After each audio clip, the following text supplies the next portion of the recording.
You are listening to I Am Refocused Radio with your host, Shamaya Reed. This show is designed to inspire you to live your purpose and regain your focus. And now, here's your host, Shamaya Reed.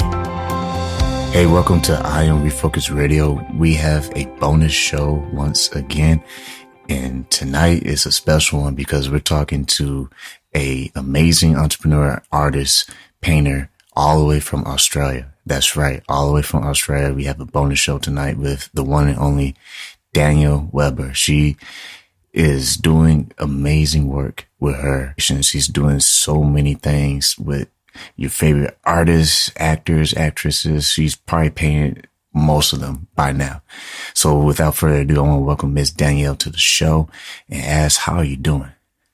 Thank you so much. Thank you for having me. I'm great. Can't complain. It's sunny in Australia, so.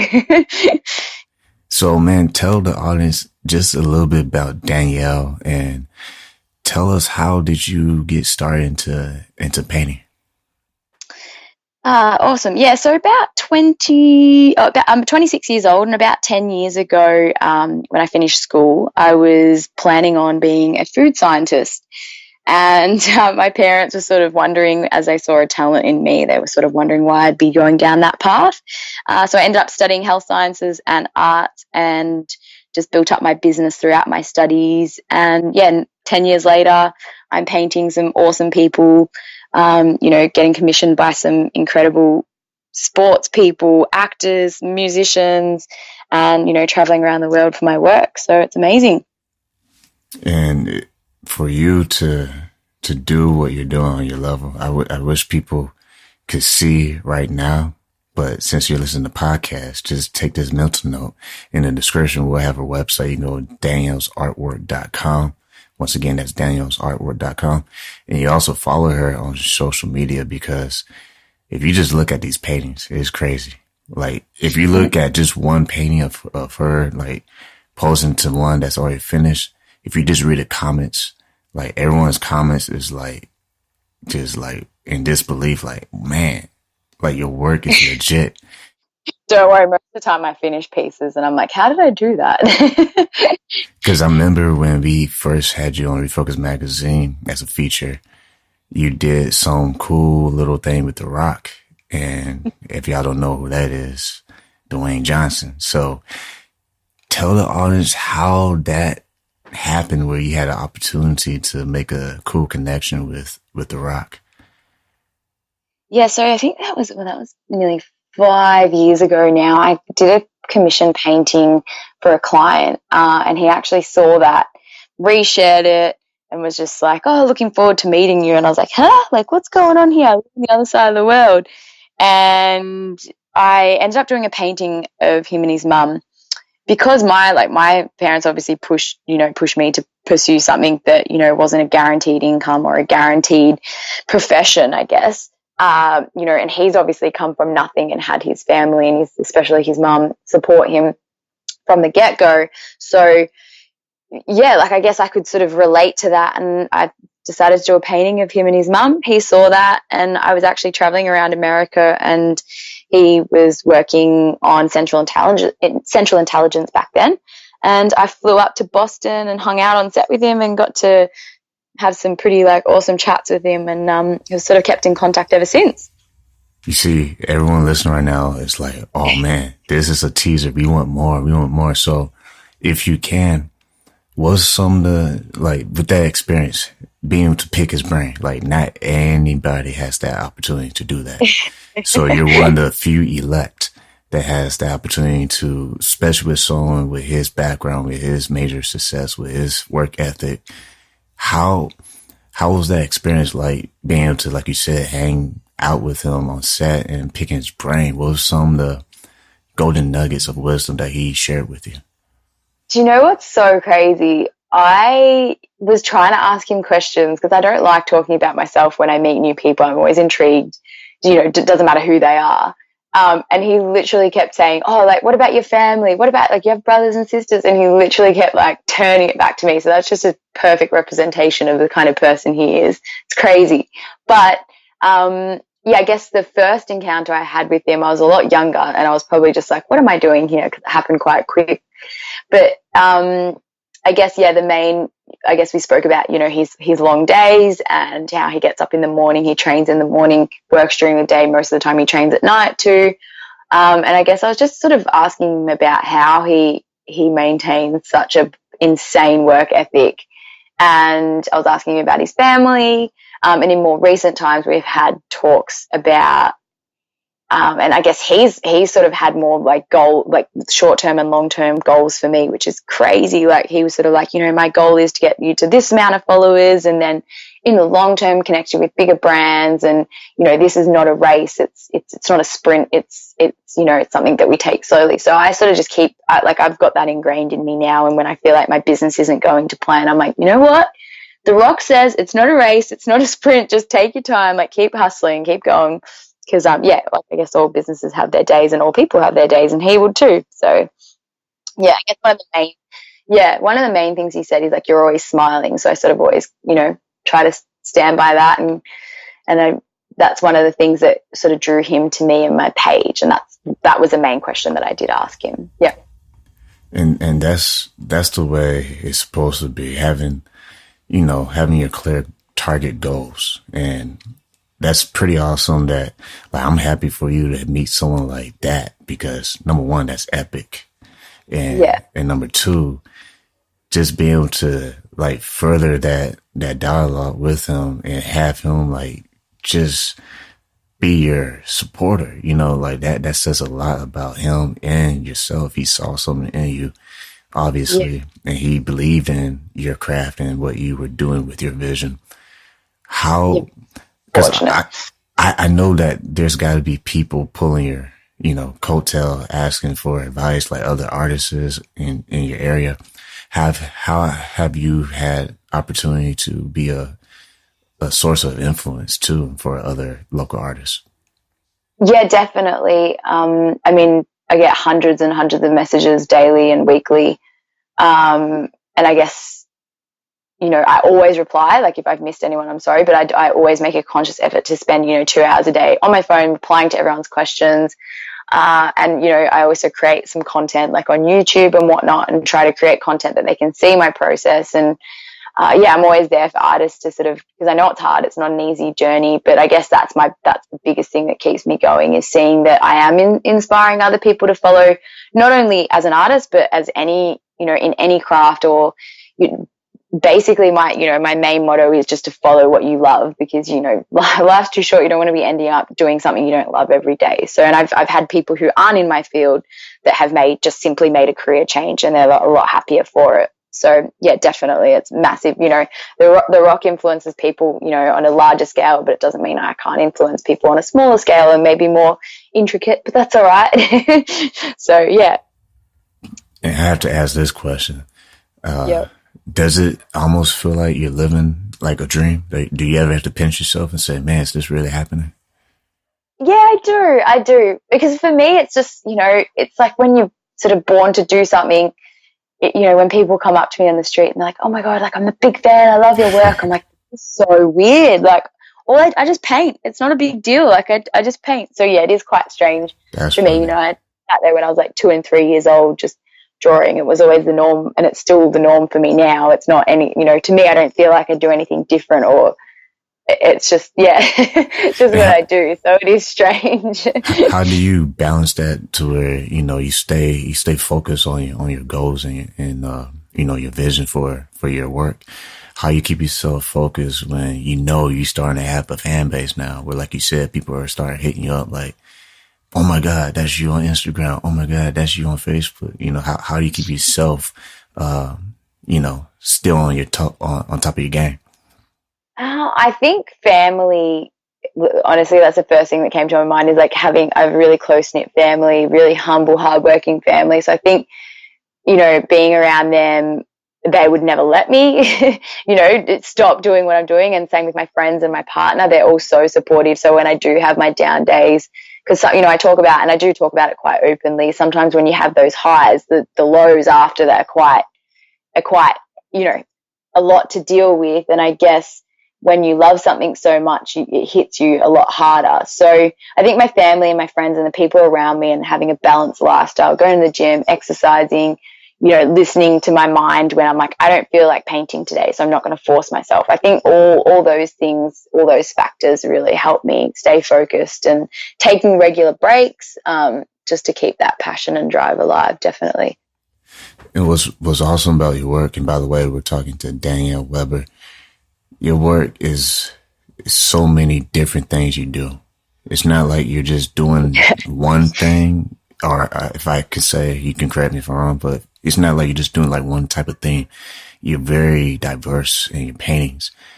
Yeah. And you mentioned your family. Talk to us more about your family and whether it's your siblings or your parents. Who's the person or people that really push you to pursue this opportunity as far as the arts? It definitely, like my mum, when I was younger, she used to like paint a lot, and I always watched her. So I think from the get-go, it was definitely my parents who really, really encouraged me to pursue this as a job. I was always worried about turning my hobby into a job. But yeah, my parents have been so supportive from the get-go. They provided me a roof over my head, when I was starting out, because I obviously wasn't making any money for my work. So I was working 2 other jobs and traveling, which I think in turn inspired me. So yeah, I think it all comes back to them, definitely. I mean, I still got to pinch myself to believe that I'm interviewing Miss Danielle Weber. Like, I'm just saying, like, this is crazy. I'm like, all right, I'm one of those fans on the streets saying, hey, I saw you on Instagram, this is crazy. But no, as I stopped acting dumb on this interview, but real talk, when you see how far you have gone so far on this journey as a creative, yeah, like, so much opportunity is still ahead of you. Like, you're still like young in this game, so to speak. So when you see how far you have come so far, like, what's next? Like, what's some of your like short-term, long-term goals for you as an individual? That's so true. Sometimes I forget I'm only 26, and I probably expect, even my grandmother the other day, she's like, you expect too much of yourself. And in my head, I was like, nah, you can never expect too much of yourself. But sometimes I think I do.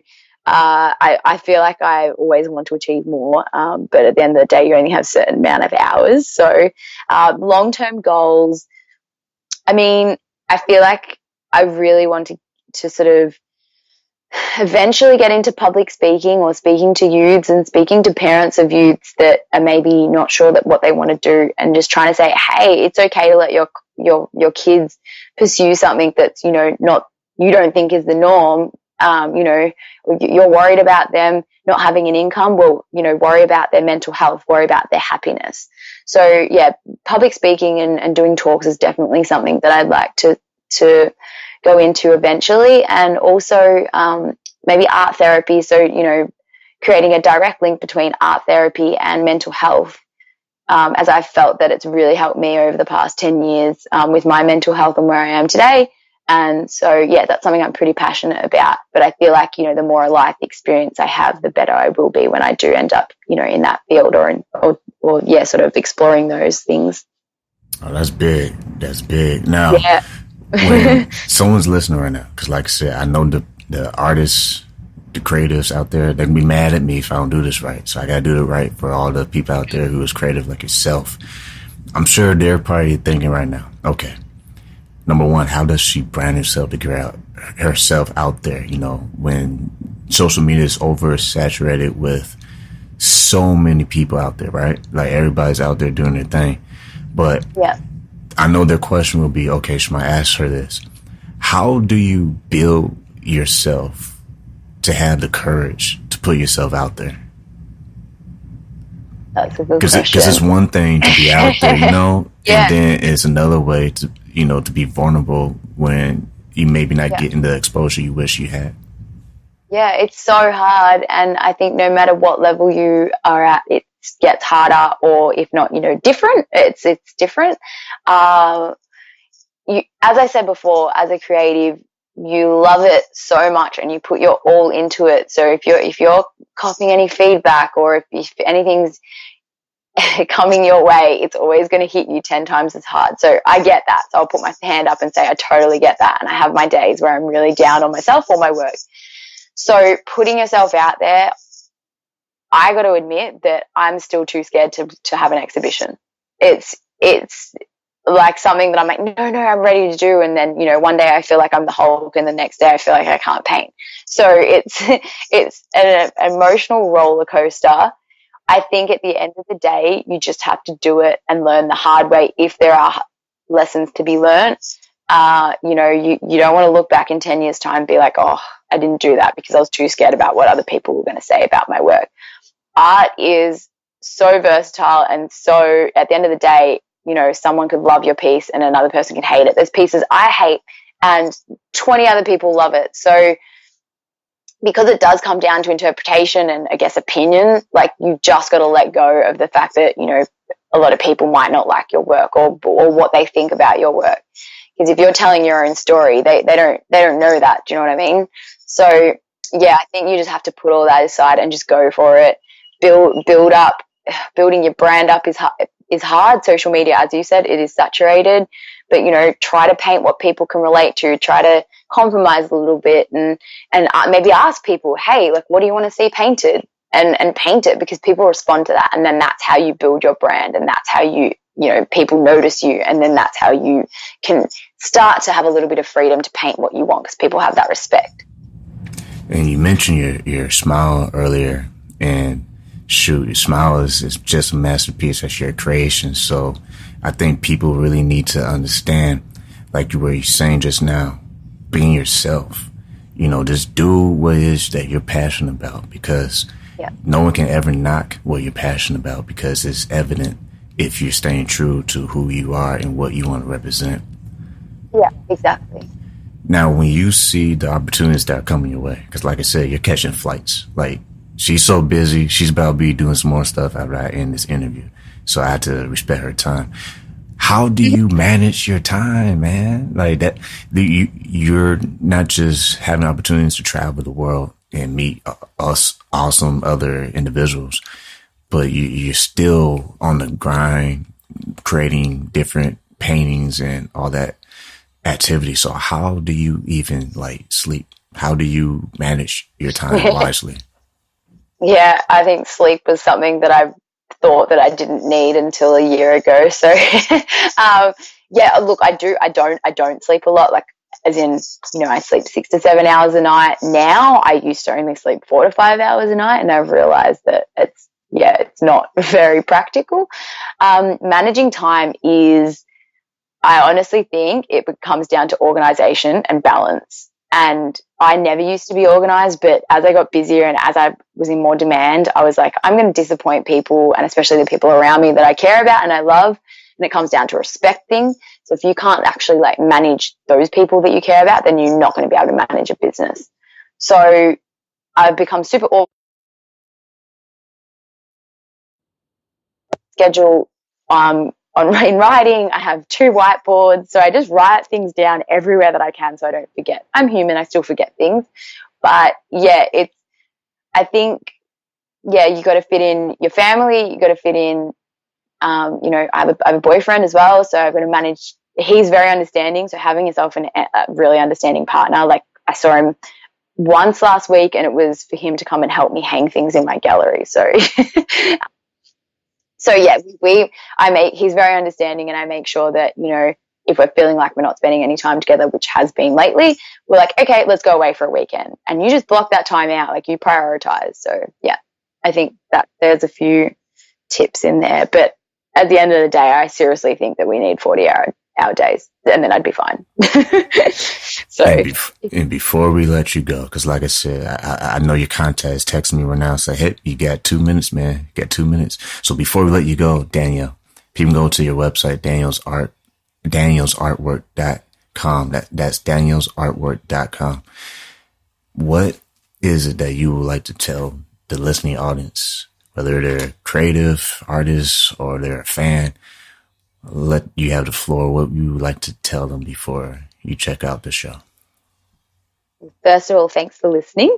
And second of all, if there's a few pieces of advice, I'd just say, a lot of people, the first thing people say to me is, I don't have time to work on my craft.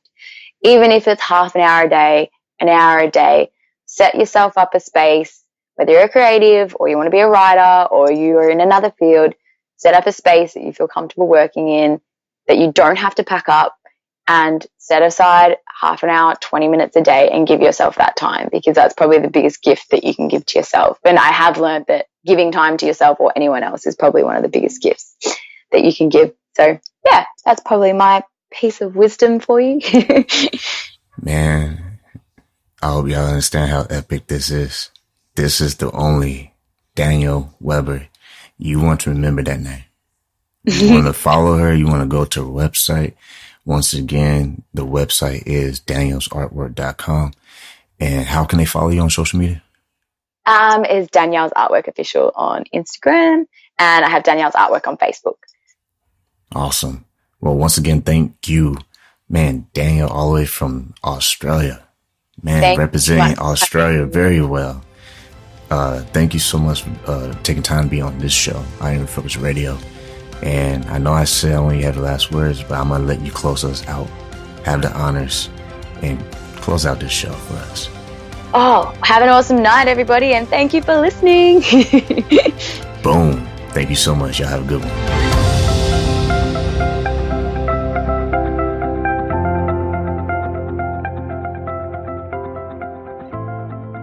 This is Gene Hildebrand with Engage SA. For a comprehensive listing of Christian events in San Antonio each week, check out the Engage Christian Calendar. The calendar is distributed via email each week to about 700 subscribers, absolutely free of charge, as a ministry to the San Antonio Christian community. To subscribe, go to Engage SA on Facebook and click the button for email list. Or you can find the calendar posted on Engage SA as well as 17 other group sites. I'm Gene Hildebrand. Engage. Hi, San Antonio. Need a barber? Visit our good friend Rico Rodriguez, the owner of Rockefeller's Barbershop in San Antonio, Texas, 1733 Babcock Road, and book your appointment today by calling 210-782-5188.